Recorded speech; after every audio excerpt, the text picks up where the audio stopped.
Hi, this is Chris with Phoenix Gaming. Today we're going to take a look at core rules, basic list construction. We're going to talk about what a battle-forged army is and what detachments are. We're going to give a few examples of some detachments and what they contain and how they kind of interact. We're only going to cover the core rules. We're not going to talk about season-specific rules because those are going to change.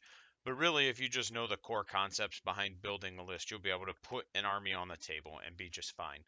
We'll also talk about the rule of three and how that interacts with the game, and then stratagems and soup. All right, what is Battle Forged? Battle Forged is when every unit in your army, except for unaligned units, have at least one faction keyword in common. They also come in a detachment. And then if your army is Battle Forged, you gain access to command points. And in addition, you generate a command point in your command phase. So only Battle-Forged armies have access to the pool of command points, and only Battle-Forged armies will generate command points. If it's not Battle-Forged, your army is considered unbound, and typically unbound armies, rules as written, don't get command points. But obviously, it's a game. You and your opponent can decide to do whatever you want. That's just how the core rules would interact. So detachments, it's basically kind of a cluster or group of units that your army must fit into. Generally speaking, most units inside the detachment must share the subfaction keyword. For example, you wouldn't be able to bring Ultramarines into your Blood Angels detachment. However, there are some exceptions. Uh, you know, some of the Phoenix Lords, for example, for Eldar have specific factions, but you can take them in other factions, I believe. Even if you can't, there are armies with that interaction. I think Commissar Yark for Guard is one of them. He can come in an army and he doesn't break your Battle Forge or your detachment rules. Each detachment is broken into battlefield role slots and has a requisite number that must be filled. So patrol must have at least one HQ and one troop. Standard 2K games have a limit of 3 detachments. So really what this means is you can take 1, 2, or 3 detachments. It doesn't matter. Each detachment also costs command points, as I previously said. Like a battalion would cost 3 command points. However, you also gain 3 command points if your warlord is part of that detachment. Dedicated transports include 1 for each infantry unit, and then restrictions. All units must be from the same faction. This detachment cannot include any understrength units. So an understrength unit really isn't going to affect you in terms of points, but more when you're playing power level. You can't really buy. I mean, I guess you could. You could spend points on a 10-man squad and still only put 7 on the table. But generally speaking, in a points level game, nobody's going to care because you're just spending points on nothing. The +3 command points, basically what that means is you have to have 3 to buy the battalion, but then if your warlord is in this detachment, you get 3 back. So if you have 0 command points, you can't buy the battalion, so you can't get it refunded. And then the dedicated transports rule, that one's pretty straightforward. Dedicated transports are limited to 1 for every infantry unit. And notice that says unit, and it's infantry. So you can actually take a dedicated transport if your HQ is an infantry. And that HQ doesn't have to go in the transport. Let's talk a little bit about the requisites and restrictions in the battalion. You can take up to 3 headquarters, but you have to have at least 2. And then 3 to 6 troop slots. So if you just wanted a skeleton battalion, you could take like a Primaris Lieutenant, a Primaris Captain, and then 3 squads of Intercessors, and then boom, the detachment's done. However, you are allowed to take up to 6 elite slots, up to 6 troop slots, and then 3 of the fast attack, 3 of heavy support, and 2 of flyers. So you don't have to have anything in this detachment other than the troops and the headquarters, but you are limited. And these are in the core rulebook, obviously, so you can read all of them. We're going to only touch on a couple more here. The Spearhead is a heavy support detachment. It costs 3 command points. There are no command benefits to this one. I think some armies might have an interaction with this. Like I know Dark Angels get some weird stuff for Outriders and Vanguards. I don't know if anybody has anything for a Spearhead. Again, you've got the dedicated transport rule and the same restrictions as the battalion, but in this one you are limited to 1 or 2 headquarters, and you don't have to bring any troops elites, fast attack, or flyers, but you do have to bring 3 heavy support selections. I think so. The armies that you would see this the most in are tank heavy armies like Guard. Not that you couldn't use it in other armies. It's just, again, this specific detachment is better in other armies. Right now in Nephilim, you're not seeing a ton of this type of detachment because of the limit on command points being placed. 6 command points basically means you're spending half of them just to take 3 to 6 heavy supports. And you could take a battalion and a patrol and still have 5 heavy support selections if you wanted it. So it's one of those where it's right now with command points being at a premium, this might not be the most effective or efficient way to get your heavy supports. The last one we're going to look at is the fortification. So fortification networks are a little bit different because fortifications don't get your army bonus, but they do refund the command point if the fortification shares the faction keyword that your warlord shares. So what that means is, if you're taking an Imperium, what's the Hammerfall bunker? You're taking a Space Marine fortification and a Space Marine army, then the 1 command point you spent to get that fortification is being refunded. The Webway Gate is another good example. You see that on the table, not just in narrative, but you'll see it in some comp games too. So, and the reason I wanted to touch on fortifications is because that's one that doesn't get used a lot, so I figured that would be a good one to kind of use as an example. With this detachment, you bring 1, 2, or 3 fortifications, and that's it. So again, it's pretty straightforward once you understand how it works.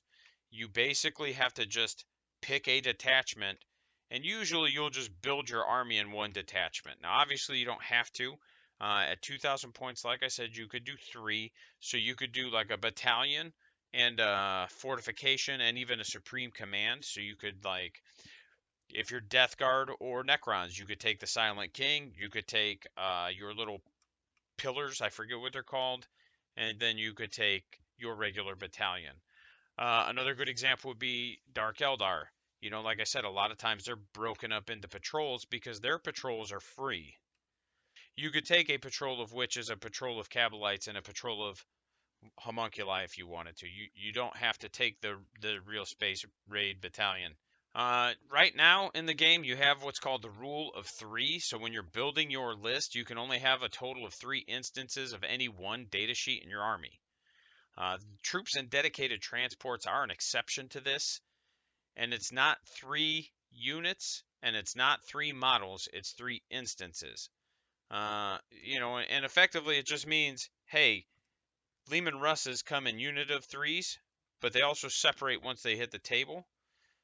But what that means is because they come in a unit of 3, you could take 9 Leman Russ battle tanks because each instance has a unit of 3, and then they separate into 3 units once they're on the table. So effectively, you're able to turn the rule of 3 into a rule of 9 for this specific unit. And that rule exists because of, honestly, it's because of competitive players. And as a person who plays in tournaments and likes and enjoys competitive play, it's one of the things about competitive play I'm not a fan of is here's something that's super points efficient and super kind of like jank or busted. I'm just going to hit that spam button. And again, that's just not how I like to play. There's nothing wrong with it. It just, to me, doesn't require any kind of actual thought. Every game has a points limit, and that's all we're going to be talking about is points. I'm not going to cover power level. So if the game's points limit is 2,000 points, that is the hard limit. You cannot go over it, but you can be under. And honestly, a lot of lists tend to be around 5 points under because of the way the points shake out. It's just kind of the nature of the beast. We're going to talk about soup a little bit. And soup is just when you're playing multiple sub-factions in an army or multiple factions in an army. Imperial soup, for example, would be Guard and Marines or Guard and Marines and Knights, etc. And really, when you do that, you're taking 1 detachment of Guard in this example, 1 detachment of Marines in this example, and then maybe like another detachment for Knights. The benefits of souping is that you get to kind of cherry pick the best units from each faction. If one has a weakness, you can kind of mitigate that by taking something in another faction to shore it up. And for narrative players, it's really cool because it allows you to put guard on the table and have Marines, or have like your knight detachment to heavy support your whatever.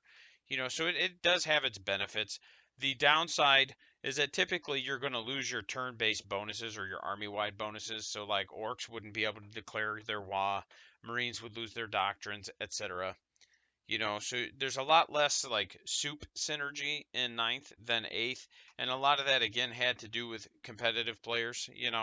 And that's really it. So when you build your armies, again, we're just going to kind of recap everything. When you build your army, you set a points limit, you pick a detachment, and to start off, like your first few games, I tell all the players that I teach how to play, for your first few games, just pick a patrol or a battalion and stick to that. You know, it depends on how big the game is. Once you're comfortable with the rules, then start exploring maybe some of the other detachments. But yeah, just pick one thing and stick to it, and just build your whole army out of it. And then as you get more comfortable with the rules, then kind of branch out. Make sure you read the detachment rules, because certain detachments give you bonuses. Like I said, the patrols, the battalions, they're refunded if your warlord's in them. Certain armies have other interactions with it. That's it. I mean, there's not a lot to it, but I wanted to kind of address it because I had a lot of people that have been teaching how to play lately, and they've been getting confused with detachments. So I wanted to make sure I kind of reached out to everybody and said, hey, look, this is how this works. As always, my Patreon tiers are Hatchling $1.50. That gets you mentions on the Patreon's page, which is up on the website. Firebirds $5, 24-hour early access to all content and ability to vote on future content. Phoenix $10, you get all of that and a sticker. And then Immortal $20, you get all that and a shirt. So you'll get the sticker and the shirt. And you get special shout outs at the end of every video. As usual, we're going to roll over to the shout outs. We've got Captain Too Tall and the Real Donnie G. Again, all the money that I make from Patreon, it is basically just getting funneled into event organizing. So it buys tables, it buys boards, it buys terrain, it does all these things so that I can continue to host and run events for my community. And as I grow, I'll probably be traveling to other communities to run events. So hopefully I'll be seeing more of you out there. Um, One other thing I did want to mention, I did spend quite a bit of time in Chicago last week running the kill team for Games Workshop. We did the Chicago Open. I was the official kill team judge. Had a great time. I will be doing a video kind of talking about that. I'm gonna have some screenshots of the reviews and stuff that I got as a judge and the feedback that I got as a judge. Generally, overall, it was a very positive experience. The kill team community that shows up to those is awesome. They are a phenomenal group of humans, and I enjoyed playing with them and kind of interacting with them in that way. I also wanted to say the 40k tournament that was going on in the next room. One of the guys on my team, Alex, his last round, he played against somebody, saw Alex's shirt, and he was like, "You guys are the team that does the stream games every Thursday." And it was just really cool to have that interaction, to have people actually recognize us and know our brand and say, "Hey, this is you guys." So, again, just a big thank you to the community. You guys are awesome. We are growing, it's going great. Let's keep it up. As always, links are in the description. Here they are right here. Get on Twitch, follow me. We stream games every Thursday. And then the Teespring store has some pretty cool merch in it. All my homies love Xenos is now live in the store. So thanks a lot, guys.